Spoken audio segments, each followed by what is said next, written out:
네, 이번 이태원 압사 참사와 관련해서 전문가와 더 자세한 얘기를 나눠보도록 하겠습니다. 네, 염건웅 유원대 경찰 소방행정학과 교수와 전화로 연결돼 있습니다. 교수님 나와 계십니까? 네, 안녕하세요. 예. 경찰과 국과수 어제 수사본부에서 합동 감식을 했잖아요. 근데 거기서는 대략 어떤 걸 중점적으로 봤다고 봐야 될까요? 일단은 사고가 발생했던 원인 규명을 위해서 현장 상황을 분석한 건데요. 예. 지금 일단은 지목되고 있는 점들이 결국은 이제 사람이 밀어서 이제 이 압사 상황이 이어졌다.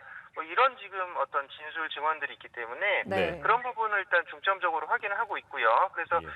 일단 1차적으로는 주변에 있는 CCTV하고 또 그다음에 지금 제보로 올려주신 영상들 이런 것들의 이제 영상 분석, 음성 분석을 통해서 확인이 일단 1차적으로 이루어졌는데 네. 근데 추가적으로 현장에서 어떤 뭐 동선이라든지 현장 상황을 어떤 이제 감식을 해야 되기 때문에 이제 그런 부분까지 이제 종합적으로 고려한 것입니다. 예. 그리고 이제 뭐 여기 이제 추가적으로 나온 얘기들도 있는데요. 네. 지금 그 앞에 있는 해밀턴 호텔이 있잖아요. 예. 그 호텔이 지금 불법 증축을 했다. 지금 이런 부분이 밝혀졌거든요. 그래서 이 부분이 그러니까 이게 폭이 원래 5m 도로로 알려져 있었는데 예. 여기가 상단부는 5m인데 하단부로 가면 3.2m가 돼요. 네. 그러니까 지금 무엇이냐 이제 병목 현상이 발생한 거잖아요. 예. 네. 네, 여기 이제 병목 현상이 발생할 수밖에 없는 지금 구조로 만들어 놓은 게 이 해밀턴 호텔의 이제 불법 증축이다라는 그런 부분도 있기 때문에 아마 예. 그런 부분까지 추가적으로 확인했을 수도 있거든요. 네. 알겠습니다. 네, 이번 사고와 관련해서 교수님 말씀처럼 특히 온라인에서는 당시에 현장에서 머리 장식을 한 남성이 고의로 밀어서 사고가 났다 이런 주장이 나오기도 했습니다. 경찰이 이에 대해서도 확인하고 있다고 하는데 이 원인이 밝혀질 수가 있을까요?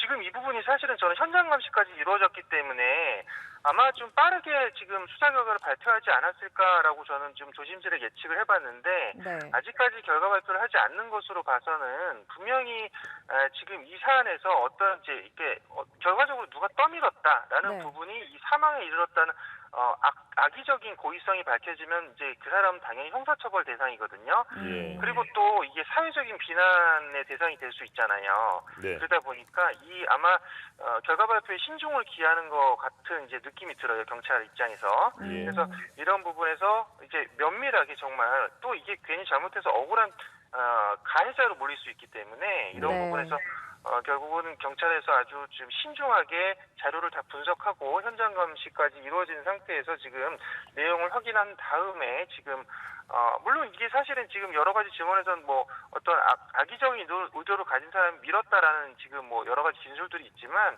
예. 또 반대로 말했을 때는 그 내용이 거짓일 수도 있는 거예요. 뭐 거짓이 네네. 아니라 쳐도 그 상황이 그냥 어쩔 수 없는 자연적인 현상으로 밝혀질 수도 있는 거거든요. 예. 그래서 네. 이제 이게 사실은 그 지금 특히나 이제 이번 사고의 이제 직접적인 원인이기 때문에 이 부분을 규명하는 게 일단 1차적으로 중요한 부분이어서 예. 여기에서 이제 경찰이 분명히 이제 적극적인 지금 수사를 통해서 결과를 내놓을 것 같다라고 예상합니다.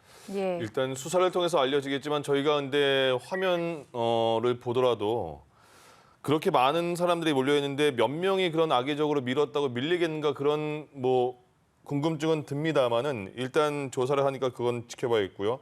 그거보다 더 논란이 많이 되고 있는 게 과연 그렇게 인파가 많이 예상되어 있는 그런 이태원 그런 축제 기간에 주최 측이 없다고 하더라도 그렇다면 뭐 정부나 자치단체에서 대비를 해야 되지 않았는가. 경찰력이나 그런 거를 다 투입해서 뭐 동선 이동이나 아니면 군중 밀집된 지역을 좀 이렇게 분산시키는 그런 것도 없었다. 이런 얘기가 많던데 어떻게 보십니까?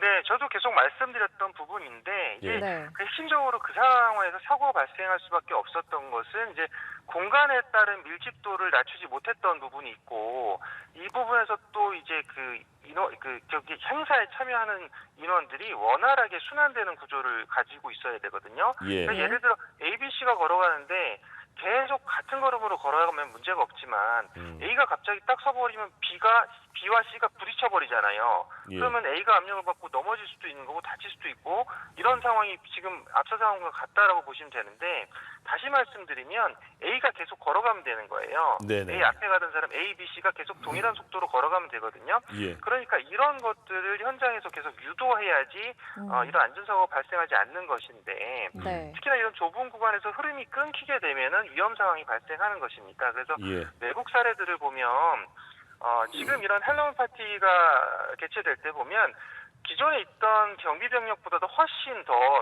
수배의 병력들을 투입을 해요. 그래서 네. 현장에서 계속적으로 그 사람들의 흐름이 원활히 통행이 가능하도록 네. 아까 말했듯이 계속 걸어갈 수 있게끔 손짓으로 유도를 합니다. 심지어 경찰들이 앞으로 예. 가라고 계속 막지 말라고 제발 막지 마시고 가시라고 유도를 하고 필요한 경우에는 뭐 정지하신 분들한테 이제 앞으로 가라고 권고를 드리고 권유를 드리고 이렇게 하거든요. 예. 그래서 계속적인 흐름을 유지해야지만 이런 특히나 이렇게 대규모 인파가 응집했을 때 사고 발생을 방지할 수 있는 것인데 예. 지금 한번 그 일본의 예를 들어도 그런 게 있어요. 지금 뭐 DJ 폴리스라고 해가지고 그 네. 경찰을 보면 방금 말했듯이 계속 이제 그 앞으로 가라고 유도하는데 그분이 어디 계시냐면 위에 어떤 그러니까 탑을 하나 만들어 놓고 그 탑 위에 올라가 있어요. 예. 그래서 예. 아래를 내려다보면서 감시하는 구조와 더불어서 사람들이 이 사람을 쳐다볼 수 있어요. 경찰관을. 예. 네. 그러니까 이 경찰관이 제일 잘 보여서 경찰관이 계속 앞으로 가라고 손짓을 하고 거꾸로 이 넓은 반경을 바라보면서 경찰이 이제 그러니까 이 위험 요소를 파악할 수 있는 거죠. 예. 그러니까 우리가 그 해운대 보면은 이제 보면 그 바닷가에서 그 감시 요원들, 응급 요원들이 이렇게 탑 위에 올라가 있잖아요. 그거는 네네. 똑같은 거죠. 감시도 아. 하고 그 다음에 안전 조치를 할 수 있는 그런 이제 방안을 마련한 건데 예. 지금 이 상황에서 우리가 사고가 났을 때 방금 앵커께서 말씀하셨지만 우리가 지적되고 있는 게 관리 주체가 없다. 저도 계속 지적했던 바이고요. 네. 네. 주체가 없기 때문에 이 결국엔 행사의 안전 계획을 세우는 것, 또 안전 통제를 하는 것, 그리고 행사 사고 이후에도 책임을 질 수 있는 주체가 아예 없었다라는 얘기입니다. 예. 네. 그래서 지금 어떤 법적, 제도적 문제와 허점을 보이고 있는데, 예. 근데 어쨌건 간에 그 지역은 용산구 관할, 서울시 관할이잖아요. 당일날 용산구 공무원이 파견된 게 30여 명 정도라고 하고, 네. 경찰 인력이 약 130명에서 뭐 200명 얘기들이 좀 다르니까요.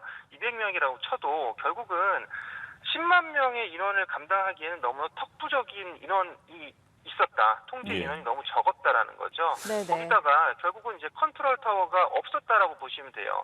인원이 지금 뭐 공무원 30명, 경찰 200명이 있었고 이 부분을 아까 말했듯이 주체가 없기 때문에 컨트롤할 수 있는 중심이 없었다. 예. 결국은 아까 말씀드렸듯이 그러면 이것을 뭐 지자체의 조례를 제정한다든지 아니면 이 부분을 결국 지금 좀 넓게 확대 해석할 수도 있어요. 국가 법령으로 확대 해석을 한다든지. 그래서 이제 결국 지자체가 이런 부분을 감당하지 못할 정도다. 규모가 너무 커서. 예. 라고 하면 이건 정부 주도로 가야 되는 거예요. 네. 그래서 정부 주도에서 어떤 제도화, 법령화, 그리고 매뉴얼 부여, 그다음에 안전 규칙, 준칙 뭐 이런 것들을 좀 정확하게 정비를 해야 되는데 이번에 지금 정부에서도 입장을 밝혔듯이 이 부분을 인정했잖아요. 여기 주체가 없다라는 건 본인들이 인정하셨어요, 정부에서. 예. 네. 근데 이제 대책을 어떻게 세우겠다?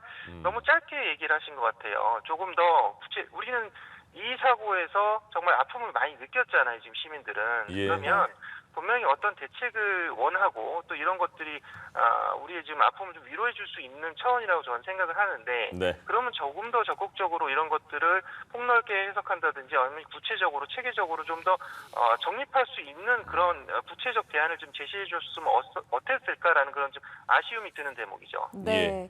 또 많은 분들이 아쉬워하는 게요. 차량 통제 그리고 지하철역 무정차 통과입니다.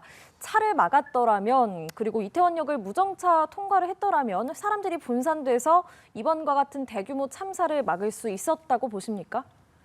저도 왜 그랬나 싶어요. 왜냐면 우리 재해지용 타정할 때 보면 지하철 무정차 하잖아요. 네. 밤에 그렇습니다. 시내에. 예. 예, 거기 두세 정거장을 아예 건너뛰어 버렸었거든요. 네. 그럼 당연히 이태원역도 그런 것들이 해당되지 않았을까 싶은 거죠. 당연히 그런 것들은 조치가 시행됐어야 되는 부분이고요. 또 하나는 지금 방금 말씀하셨듯이 사실은 우리가 지금 압사당하는 그 상황에서 사람이 할 수 있는 건 사실 거의 없습니다. 그러면 환자가 발생한다는 가정을 하고 그 환자를 빠르게 살린다. 우리가 뭐 CPR 얘기도 계속했지만 CPR보다 더 효과적인 건 뭐냐면 결국은 그분들을 빨리 구조해서 응급 의료시설로 옮기는 게 가장 시급한 문제이고 이분들을 살릴 수 있는 확률이 가장 높아지는 거거든요. 네. 자, 그러면 결국은 거기서 CPR 당연히 여러 시민들이 다 지금 실행해 주셨지만 그것보다 오히려 지금 여기 응급이 빨리 들어가서 구조요원이 빨리 병원으로 옮겼다면 그리고 더 전문가들이잖아요. 구조대원들이 네. 계속적으로 지금 여기서 응급 의료 행위를 하면서 그다음에 종합 의료시설로 가서 거기서 치료를 하게 되면 생존 확률이 훨씬 높아진다는 거죠. 근데 알겠습니다. 거기서 지금 일단 차량 흐름이 교통 통제가 안 돼서 막혀버렸었잖아요. 근데 그런 부분에 대해서 우리가 기본적인 행사 진행 초기에 이 차량 통제는 기본인데 그것도 지켜지지 않았다는 문제점이 있는 거죠. 네. 알겠습니다.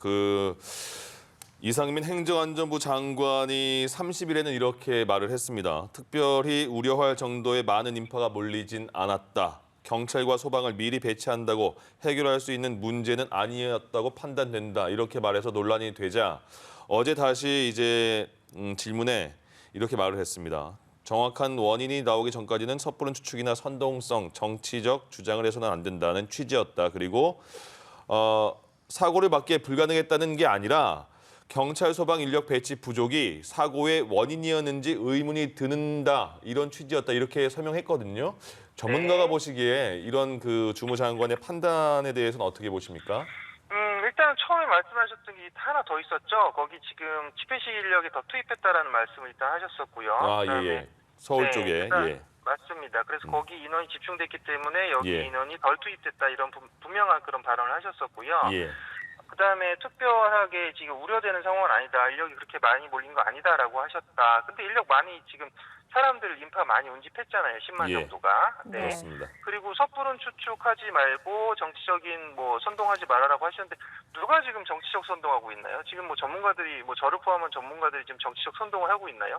상황에 대한 분석만 하고 있는 것이고 마찬가지로 시민 여러분들도 여기에 정치적 선동을 하시는 게 아니잖아요. 이 사회적인 어떤 이 시스템의 문제를 비판하시는 경우가 더 많지.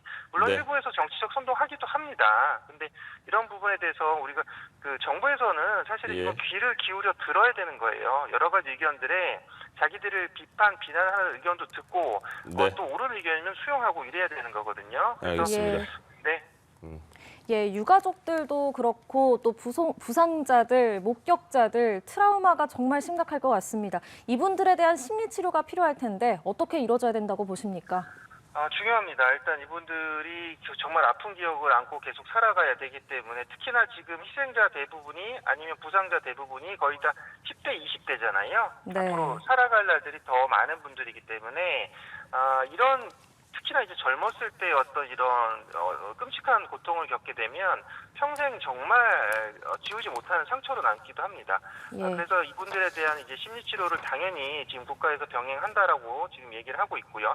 또 그리고 주변에 있는 분들이 있다면 이런 분들의 얘기들, 가족, 친지분들은 얘기를 좀 많이 들어주셔야 돼요. 그런 아팠던 기억들을 얘기하면서 좀 해소할 수 있는 그런 창구 역할을 해주시고요. 만약에 좀 마음을 닫고 있다, 그러면 쉴 시간도 좀 주시고요. 이렇게 계속 옆에서 좀 걱정과 관심과 심리적인 안정을 취해줄 수 있게 노력해 주시면 좋을 것 같습니다. 알겠습니다. 오늘 말씀 여기까지 듣겠습니다. 이태원 압사 참사와 관련해서 염건웅 유원대 경찰 소방행정학과 교수와 이야기 나눴습니다. 고맙습니다. 네, 감사합니다.